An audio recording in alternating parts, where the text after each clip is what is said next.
this is the gist of it, right? When we hear in the news about strife and friction and so forth on school boards and in school leadership, I'm sure at every level, it's really about something you and I talked about early on in this interview. And I encourage people to go back and listen to that part. We're going to make some really good show notes for you.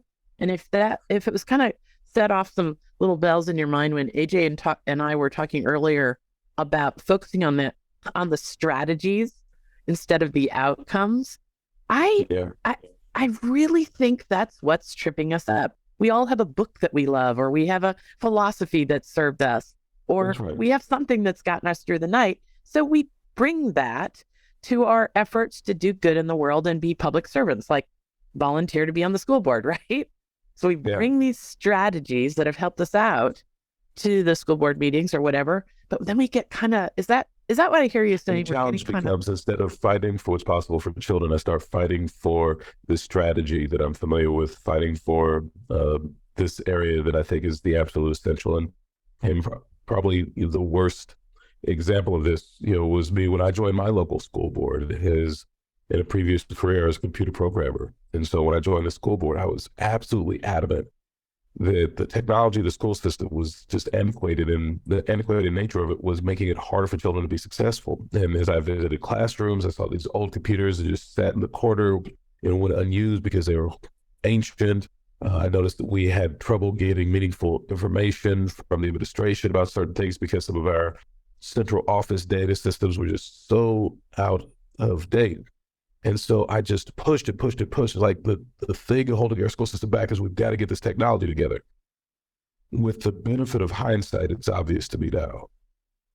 And if you had asked me at that time, are you focused on student outcomes? I would have said, yes, absolutely. I'm absolutely focused on student outcomes. Like, we've got to get these things right to get otherwise we'll never see an improvement in student outcomes. And I wouldn't have been lying to you in that moment.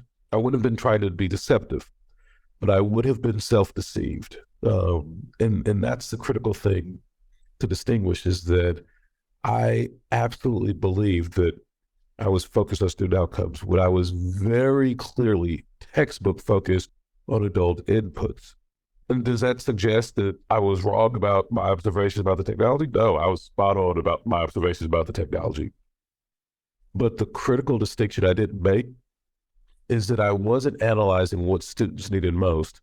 I was analyzing from the lens of what do I most understand, and what do I most have the skill set to offer. I was putting myself at the center of the equation, my knowledge, my contribution at the center, rather than the outcomes of students at the center. Had I done that, I would have asked some very different questions, and I would have been curious about very different things. Like, hey, what is it that is most holding our students back? And I probably would have come up with something around the earliness of us getting them literacy instruction available, and the quality of instruction they're experiencing, and the quantity of instruction they're experiencing, and things of that nature probably would have been in the top 5. Technology would have made the list. It probably would have been somewhere around 27 or 28 on the list. I was treating it as if it was number 1 on the list, not because I was focused on student outcomes, because I was focused on adult inputs. And worse than that, not just focused on adult inputs, focused on the adult inputs that I have the most familiarity with. And in that moment, my behavior unintentionally was absolutely harmful to children. So AJ, I just can't tell you how big I think this insight is. If we can preserve people's dignity and let people do just exactly what you just did, say, my way of thinking on this has improved. And when I did that, it didn't turn out to be for the greater good. And we can acknowledge everybody's good intentions for bringing their expertise or the thing that helps them get through the night or feel like they've made progress in their own lives. God, that's part of the good intentions of anybody who wants to work with children, is what worked for me. But I just want to point out how dramatically different you're just saying, focus on the outcomes. My idea would have been number 27 if I just focused on what was good for the outcomes we can all agree on. No, it's a challenging thing, because obviously we want to be of service. We want to be part of lifting up what's possible for children. We want to be a part of that solution. And so the easiest, most natural thing to do is to reach out for the thing that I understand the most. This isn't done out of malice. It really is done out of love. But what it suggests is that while education is a business of love, that we have to show up as our most loving selves as we serve children. The love is not enough, that it has to be partnered with a certain amount of expertise and a rigorous willingness to put the interest and the needs and the concerns of children ahead of even my own insights and my own areas of expertise.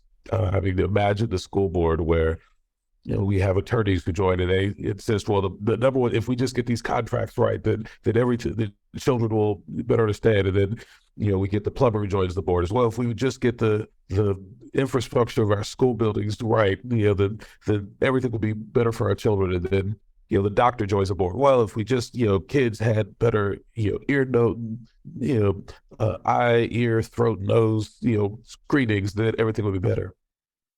And what you have is folks just try to bring the best version of themselves to be of service to children. And unfortunately, that actually more often than not leads us away from being of service, away from a focus on student outcomes rather than toward it.